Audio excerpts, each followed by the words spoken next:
Okay, hi everybody. I'm Sarah, the Real Simple Mama, and these are chickens that are going crazy for some corn. Come on, girls. Come on, Tiki. Come on. Now, I have a couple things to show you today as an update on our chicken coop, but I wanted to show you, this is cooked corn. They can eat raw corn. You don't want to give them the hardened, cracked corn, but there you go. There's our three girls. Here's Lollipop, Dottie, and Calypso. And our girls are almost a year old. They were hatched last April. We got them at Tractor Supply for a whopping $2 each. And look at them now. Big, fat, happy birds. Now, to answer some comments that I was getting, some really intelligent questions on my channel, and thank you always for subscribing, liking, you know, all that stock stuff that people say on their YouTube videos, but also for putting comments up and asking questions, because you guys help inspire me on what should we video about next. We're kind of in maintenance mode right now with our hens. I mean, they're still young, they're laying every day, the weather's getting warmer. We don't really have like a crisis or anything that we're trying to solve, so I appreciate when you guys ask me questions and you leave insightful comments, because you give me something to do. So we're enjoying this warm day. My kids are. They're in the sandbox. I'm sure once the hens get sick of the corn here, they'll run over there and they'll be sticking their heads in the sand as well. So if you have not already seen our coop, this is our coop. It is the Innovation Pet Coop Kit. It doesn't have a model number or any other specifics other than that I have ever found. We ordered it from Tractor Supply, and it was delivered to Tractor Supply, so we picked it up in store for like $189 during their Chick Days event. I'm assuming that's an annual event, and if that's the case, it will be happening soon, so be watching for your local Tractor Supply if that's the feed store of your choice. And I've done a video that is the just unbiased review of this coop overall, and then I've also done another video that's been wildly popular, if I do say so myself, that's about hacks for this coop. Basically things that you can do aftermarket, if you will, to just improve the life of your coop and really just for convenience for whoever's taking care of your birds.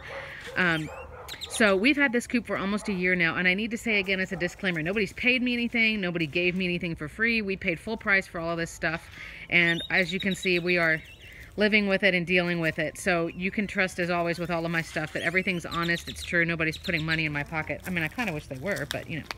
So now that we've had this coop for, oh my gosh, we got our chicks in April, and even though they were going to be in a brooder in the house for quite a while, you can see some of those videos too of our little girls when they were just little babies. But we bought the coop really early and set it up early, and we started migrating our hens out here. Once your birds, your chicks are pretty much fully feathered, that means that they can control their own body temperature better. They won't get too hot or too cold. And wherever the environment is going to be steadily at least 60 degrees. We made sure it was at least 70. Then you can start bringing your chicks out for a little bit every day. And so for us, we kept our chicks, if you'll excuse me, I'm hoping I'm not making you like motion sickness, but we have a window seat right inside there, and that's where their huge brooder was. So even at 3 days old, our hens, or when they were chicks, I guess, they saw sunlight every day. They saw the natural cycle of light, so they got an idea of, oh, okay, well, it's starting to get dark now, or oh, the sun is coming up, instead of just flipping a light on and off.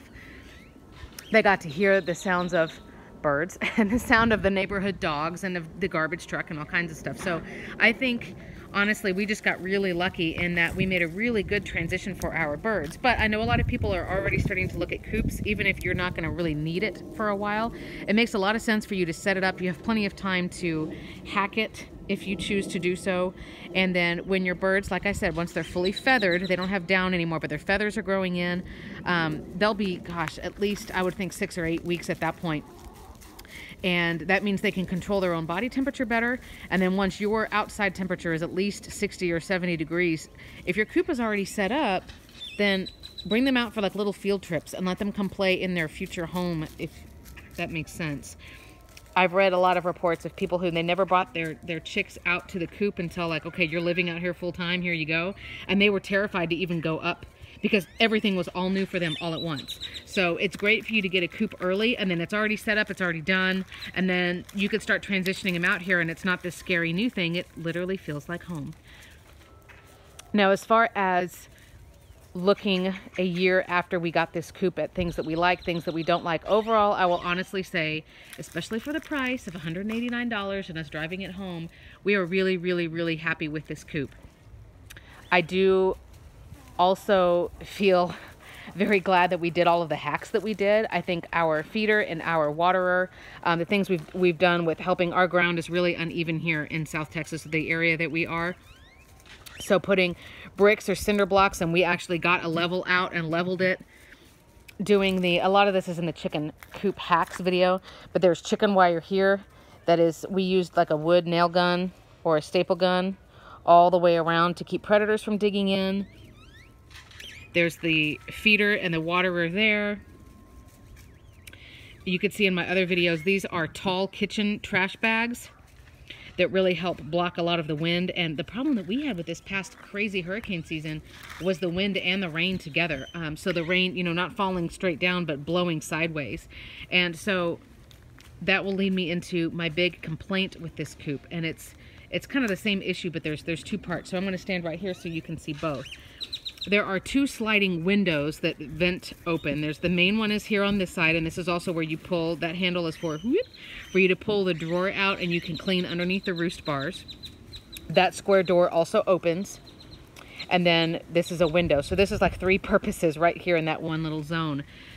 That, because of the direction that we've got it facing, we didn't want north wind blowing in there. So it's just directionally where we ended up having it placed. But this piece, I'll show you, this piece of wood here has gotten really warped. Now the good news is, at least in our case, it hasn't gotten warped so bad that it's permanently immovable. But what happens is, of course, as wood gets wet, it swells and it expands. So if this was open when it rained, then it's stuck open until it dries completely out.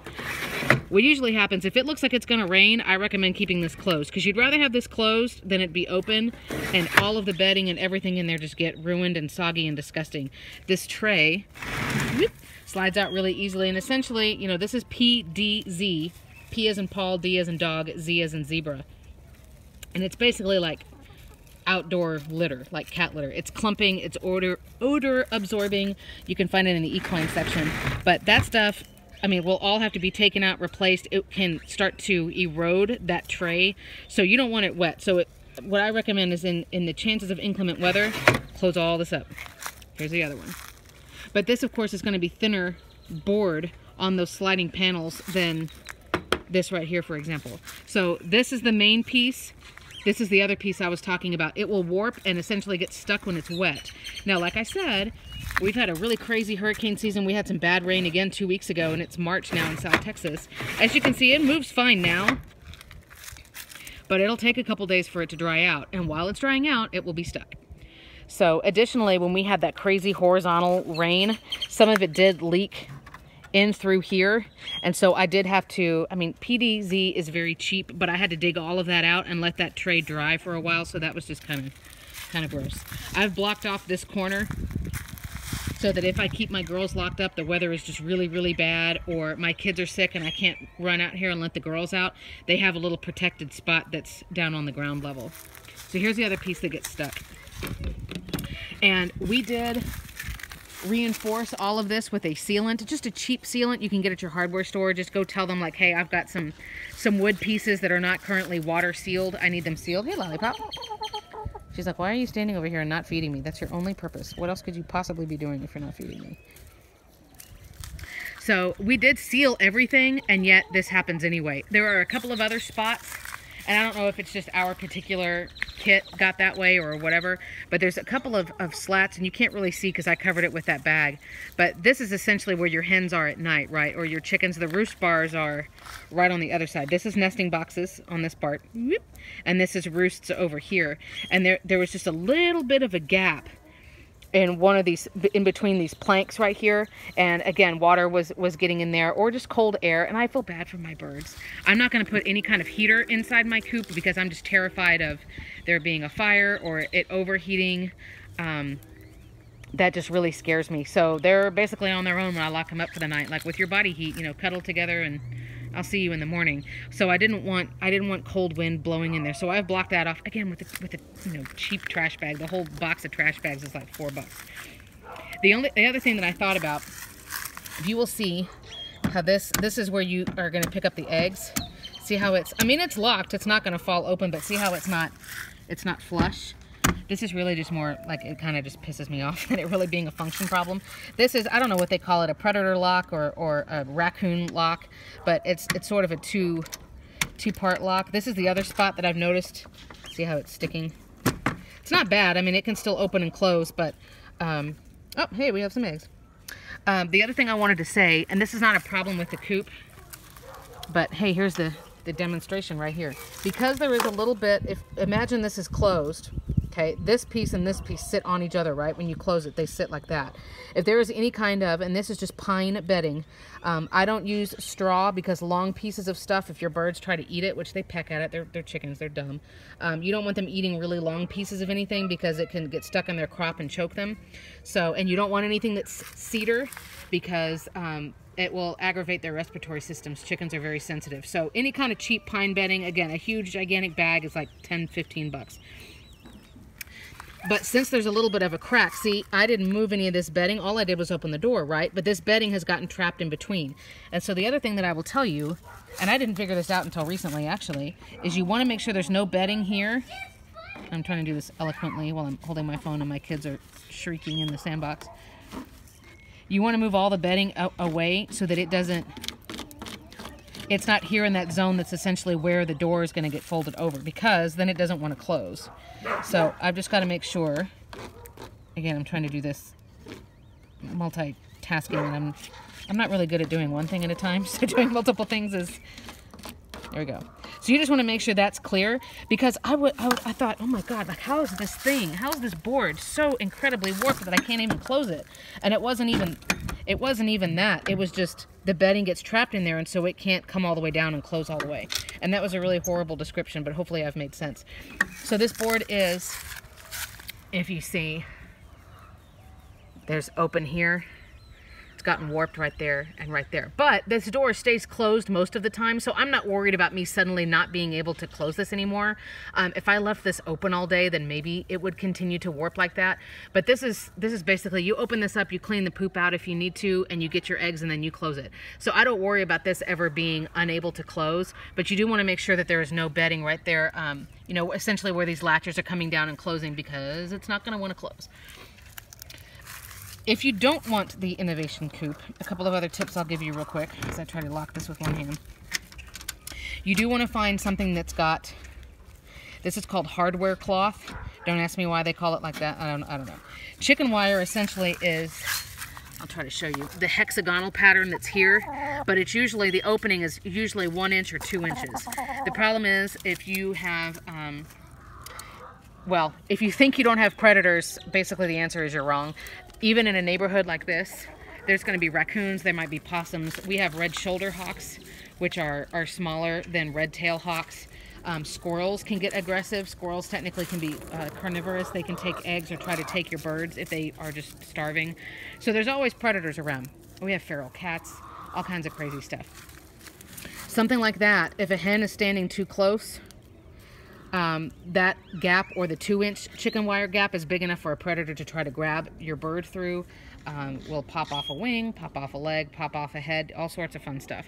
So you really want to look for anything that's the coop itself, hardware cloth. This gap, and I have tiny little fingers, that's easily less than ½ inch gap.